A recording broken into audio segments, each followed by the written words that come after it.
So today in this lecture we are going to discuss the mean arterial pressure or MAP. Basically, what is mean arterial pressure? Mean arterial pressure is the average of arterial pressure measured millisecond by millisecond over a period of time. It is just an average.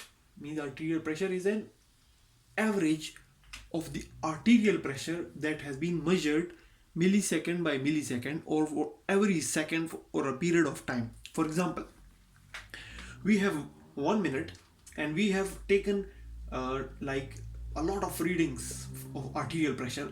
Now we will calculate the average of this arterial pressure, and that will be the mean arterial pressure. Now this mean arterial pressure, it's not the average of systolic and diastolic pressure. It's not like we calculate the 112 120 plus 80 divided by 2, which 120 is the systolic pressure and 80 is the diastolic pressure, and then we take the average. It's not like that. It's not the average of systolic and diastolic pressure, but it is determined by 60% diastolic and 40% systolic pressure. Mean arterial pressure, it's basically much nearer to the diastolic pressure than systolic pressure. Why is it important to calculate the mean arterial pressure when we already have the systolic and the diastolic pressure? Basically, the systolic and diastolic pressure, they represent the different phases of the heart contraction. The pressure in the arteries is considered as systolic pressure when the heart is beating in systole, and it's considered as diastolic pressure when the heart is relaxing. But we need an average pressure. We need an average pressure which will basically be able to perfuse the organs like liver, kidney, and all other organs, that will be sufficient to supply or blood or perfuse the organ. So mean arterial pressure basically shows the perfusion of organ. To determine the perfusion of different organ, it's important to calculate the mean arterial pressure.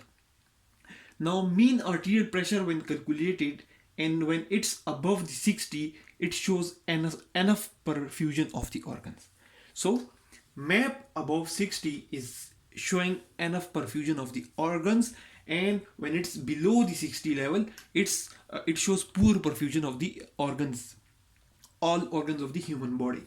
So what is basically the mean arterial pressure? It's the average of arterial pressure. It's the average of arterial pressure that has been measured over a period of time. Now it's not the average of systolic and diastolic pressure, but it's the contribution of diastolic is more, and the mean arterial pressure is much nearer to the diastolic pressure rather than the systolic pressure. Why is it important? It's important because it shows the perfusion of the organs. And what should be the normal value or the average value? Normally it's around 90, but a value above 60 shows enough perfusion of the organs. Now this diagram shows three lines. There are three graphs. The upper graph is showing the systolic pressure, the lower one is showing the diastolic pressure, and the middle one, the green color graph, is showing the mean arterial pressure. Now this graph is showing basically the normal average systolic, normal average diastolic, and normal average mean arterial pressure in a person whose age is around 20 years. So it will be, the systolic will be around 120, the diastolic will be around 80, and the mean arterial pressure will be around 90. Then with the passage of time, the systolic, the diastolic, and the mean arterial pressure basically increase due to atherosclerosis and the arteriosclerosis. So basically with it around 40 years of age, the systolic, the diastolic, and the mean arterial pressure will have increased. All the three will have increased. And around 60 years of age, the systolic will have further increased, the diastolic will have further increased, and the mean arterial pressure will have further increased. But it's important to see that the green color, which is showing the mean arterial pressure, it is much nearer to the diastolic rather than the systolic. It's much nearer to the diastolic because the diastolic pressure is contributing around 60%. It's contributing around 60% and systolic is contributing around 40%. Now, how to calculate the mean arterial pressure? How to calculate this average? Now, to calculate this average, we cannot simply take the average of systolic and diastolic, rather we have to calculate it properly. So the first equation to calculate this is the mean arterial pressure is 2 into diastolic blood pressure plus systolic blood pressure divided by 3. 2 into diastolic blood pressure plus systolic blood pressure divided by 3. This is one way of calculating the mean arterial pressure. Normally, if the diastolic blood pressure is 80 and the systolic blood pressure is 120, if the normal readings are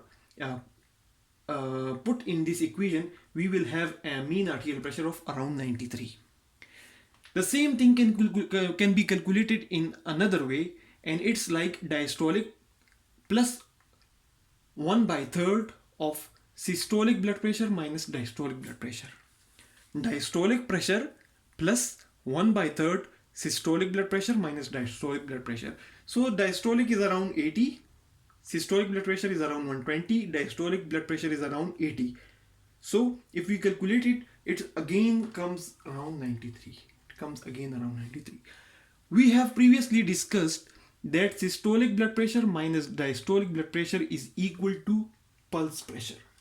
PP is basically pulse pressure, and which we have discussed previously in the lecture on pulse pressure. So we can also write this equation like diastolic blood pressure plus 1/3 of the pulse pressure, and if we put the values, the result will be the same. So these are three different ways to calculate the mean arterial pressure. This is basically the same equation which is written in different forms, and the importance is that basically the diastolic blood pressure is written twice, or it's multiplied by 2, because it's much lower than the systolic blood pressure. So to take an average pressure, we multiply it by 2. So that's the different ways of calculating the mean arterial pressure, which is basically an average of the arterial pressure and which is not an average of systolic and diastolic pressure. It must be differentiated from the average of arterial pressure, not the average of systolic and diastolic pressure. And it's basically showing the perfusion of organs, and it is basically the NF map, the NF mean arterial pressure to show perfusion or to perfuse the different organ is around 60. Below 60, the map will not be sufficient to perfuse the different organs. And to calculate the mean arterial pressure, we have different ways.